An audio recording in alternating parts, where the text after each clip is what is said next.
This is our 13th grammar video, and we're going to look at simple and compound sentences.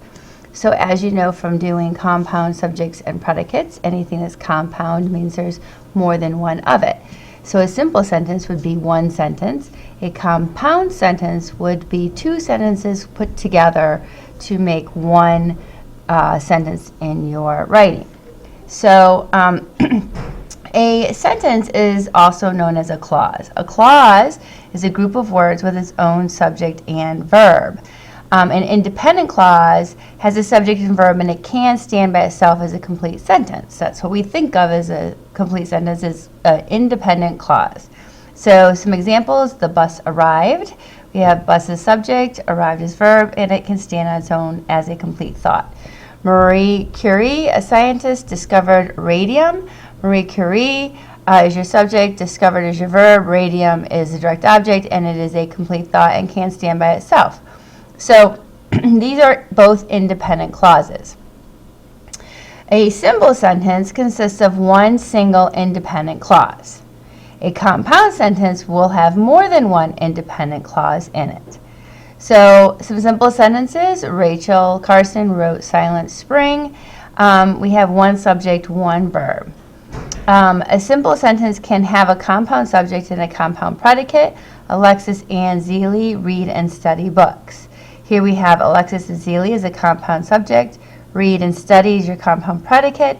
But together they're a simple sentence. This is just one independent clause. It is one complete thought, even though each part of that sentence is made up of more than one part. And a simple sentence could have the predicate first. Up the stairs ran the cat. So cat is your subject, ran is your verb, one thought, so therefore one simple sentence. In all cases, the subjects and verbs will be grouped together in the sentence. They will not alternate. The sentence structure of the above sentences would look like this.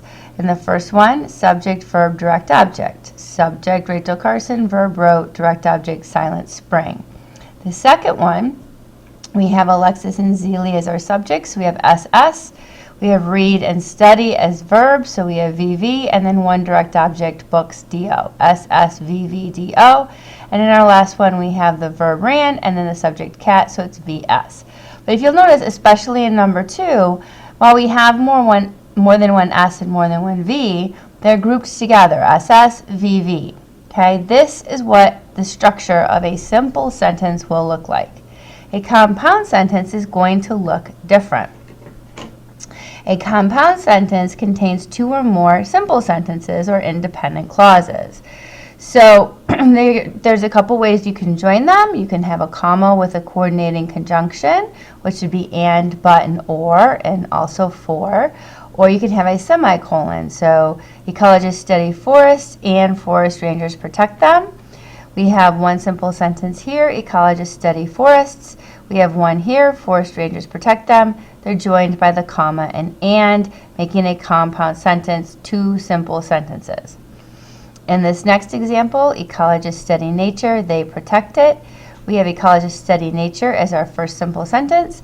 They protect it as the second, and they would be joined by a semicolon.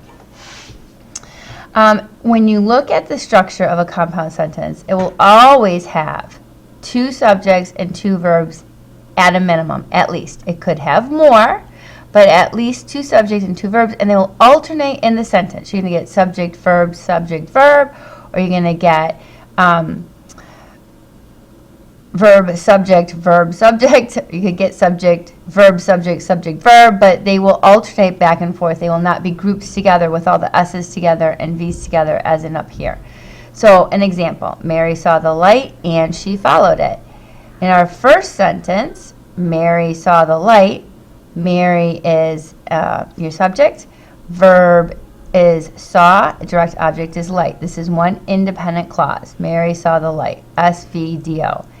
In our second independent clause, she followed it. You have your S again. She followed is your verb, and another direct object, it, which goes with followed. She followed it. So we have SVDO, SVDO. Notice the SV is the alternating order. And this is what tells you it is a compound sentence. Another example, Kathleen and Jane folded the letters and Tony sealed the envelopes and added stamps. This is one sentence. However, we have two independent clauses in it. Our first independent clause, Kathleen and Jane folded the letters. Kathleen and Jane is a compound subject. Folded is your verb. Letters would be your direct object. Tony sealed the envelopes and added stamps. Tony is your subject. Sealed is the verb. Envelopes is its direct objects. Tony also added stamps, so we have a second verb, and stamps is that direct object. So we have SSVDO, SVDO, VDO. Again, you'll notice the alternating pattern, SSV, SVV. Okay, so we have S is before V and after V.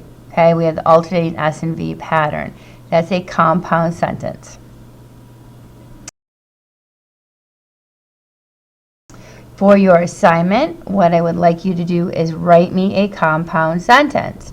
You can do it one of two ways. You can do the comma and, or the comma but, the comma or you can do a semicolon. But make sure that you have a subject and verb on both sides of